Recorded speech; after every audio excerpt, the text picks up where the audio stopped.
anything that steals from you, it's not God, it's the devil. Yun po yung tatandaan niyo po. So, kung may nawala sa inyo, health, or material things, hindi po si Lord yun.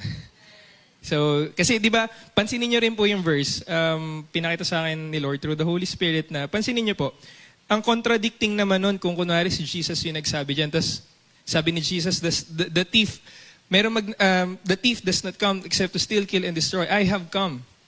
So, contradicting naman yun kung si Lord yung thief, tapos sasabihin pa niya, I have come. So, magkaiba po, di ba? Magkaiba yung goal. So, sinasabi ni Lord, may devil, yun yung ginagawa niya. Pero ako, yung isa yung magkaiba, si Lord, si Jesus, dumating daw siya para magkaroon ka ng buhay at buhay na masagana. So, again, anything that steals from you, it's not God, it's the devil.